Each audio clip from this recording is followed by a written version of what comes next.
Hand in hand with Willie's efforts to change the way Britain thinks about chocolate is his plan to produce a real chocolate bar. A major challenge will be to acquire enough high-quality cocoa beans, which are in big demand and limited supply. It means another trip to Venezuela to check the harvests and check out sources of supply. Are you ready to go? Nearly. Are you going to go up and say goodbye to the kids? Yeah.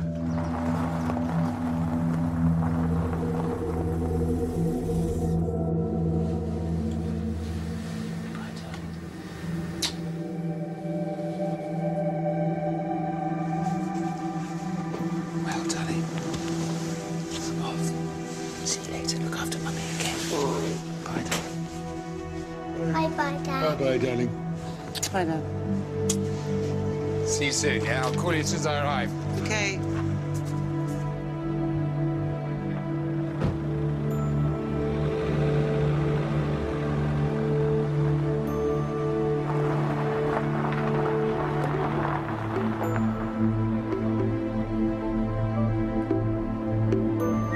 Come on. Good boy.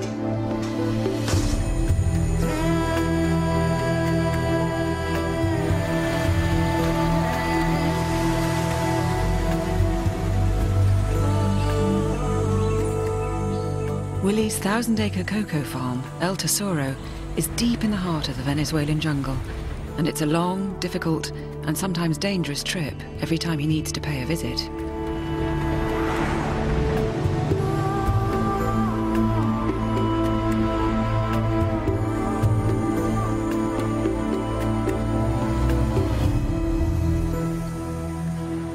It's great to be back. See all the boys. I've got a fantastic crop. You know, the farm's looking good. One of the nicest things at the moment is Annabelle's having a baby, you know, and so there's that kind of ambience of, you know, a pregnant woman in the farm, you know. It's great. It's got a really nice ambience. Baron. Baron. Otro baron. Otro trabajador. Eh? I've come down to the farm. I'm checking on the harvest. We're harvesting at the moment. And I've got to get that cacao sent over to Rio Caribe, which is where I'm buying the rest of the cacao, and it'll be shipped from there back to England. You know, I'm taking my beans back, but it's just simply not enough to make the kind of quantities of chocolate, you know, I'd need to make money. With the demands of setting up the Devon factory and producing his 100% bar, it's been a year since Willie has been to the farm. In his absence, Ricardo has continued to look after the cocoa, but as it's harvest time, a few more people are around to lend a hand. As is tradition, Willie's keen to cook for them.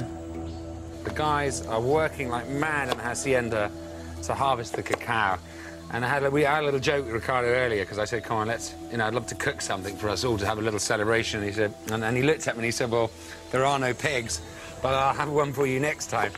And I'm looking around, and lo and behold, we have, and he looks at me and he goes, duck, you know. So I'm just going to fry off a little bit of onion.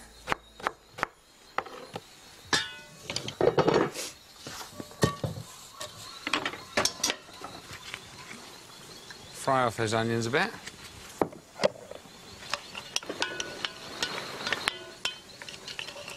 You know, we've had a really good season this year. It's really, things have gone very distinct. We had years with El Niño, and we've suddenly gone back into distinct seasons where it really did rain in the rainy season. And now it's stopping in the dry season. And that's created a really good crop. But cacao always comes, or you'd like to have it, in one big hit, and then, you know, you tidy up a couple of weeks after that. This year, you know, we're going to have 3 hits, but, you know, that's just the way it is. Now, these ducks, yeah, real proper Creole ducks. They've got a few years on them, and that's why I'm making a casserole with them.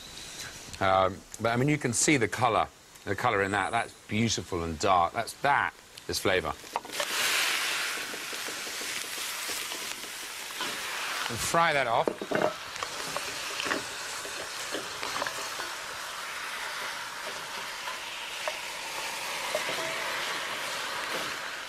And so the rest is easy. In go the carrots for a bit of flavour. Bulb of garlic. In goes a bottle of wine. good old bottle of wine. Now, I've got a few bay leaves, some juniper berries.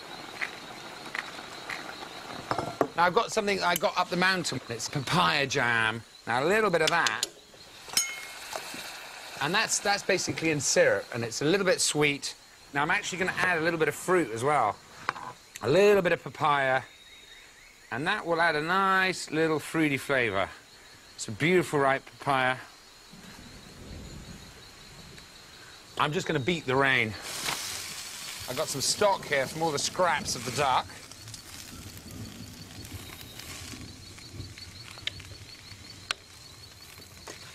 Most important ingredient. I'm just going to add a little bit of flavour there.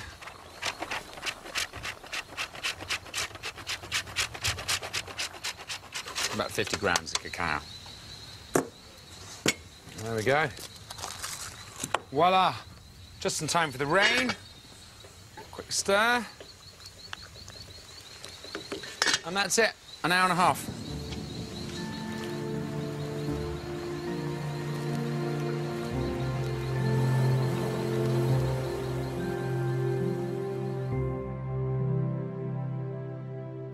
The rain coming now is a bit late in the season. You know, it could affect the crop that's coming in. You know, we won't be able to dry the beans properly. You know, also the trip going across Venezuela, I didn't expect it to be raining now. Makes it a lot more difficult, a lot more dangerous, you know, to be driving 12 hours across roads I'm not familiar with. It potentially, if it's raining, it's a lot more dangerous. The weather may be out of Willie's control, but he has no choice but to ensure that the supply of beans he's hoping to buy from Juan Franceschi's huge cocoa farm in Rio Caribe are both good and available. I need 25 tons, 12.5 tons of Rio Caribe and 12.5 Carnero Superior. How are you set for those at the moment?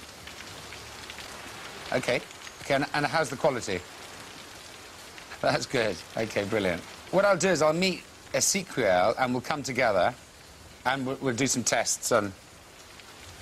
Yeah, I'm only here for a few days. I mean, this is a fast trip. Okay. Good. Great. Well, listen, I look forward to it, Juan. Yes, good to speak to you. Great. Thank you. Bye.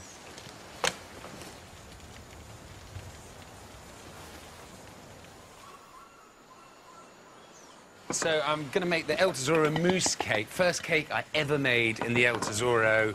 And it's everybody's favourite. It's Ricardo's favourite. Ricardo, he puts a face on when he eats it like he's in paradise. I've got my pan, I've just got the cacao, butter, bain-marie. I've got my eggs, 5 eggs, sugar. I'm going to Maggi-mix that up. The great thing about the El Tesoro is biodegradable.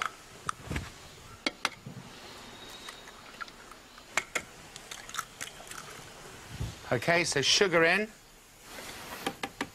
little splash of vanilla extract. Lid, just quickly check how my butter's going there.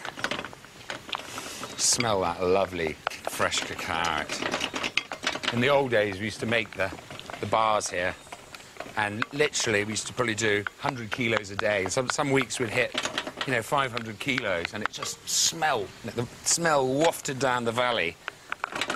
And everybody knew that the El Tesoro was making cacao. It was a great thing.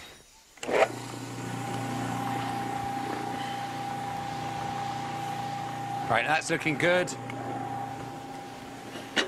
Oof, ah. It's all hot.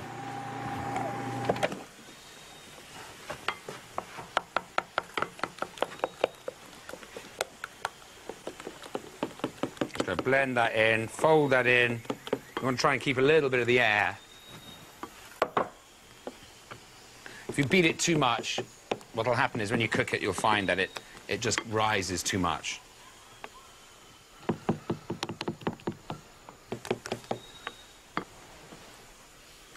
Now, I could have done this in round tins, but one of those in there.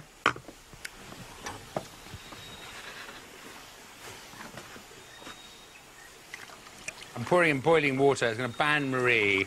You know, my oven's not great, basically.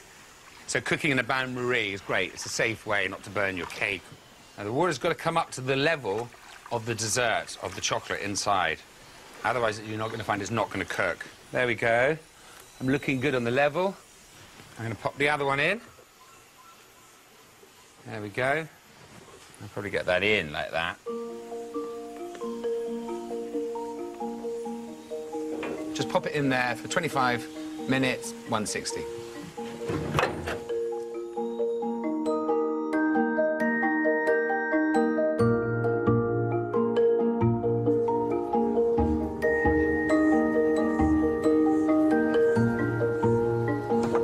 Aquí está la comida, la patico. ¿Recuerdas el pato? I could quite easily stay here and, you know, close my ears to everything. You can easily, it's paradise. You can just forget everything.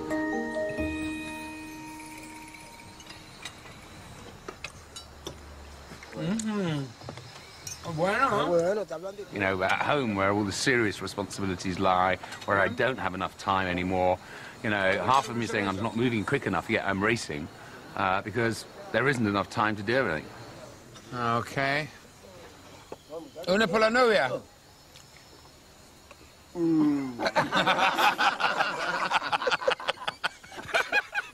Sitting with the guys now, you know, where everyone just breaks up and giggles, and, you know, we're all grown men, and a bit of cake's flying, and the next thing everyone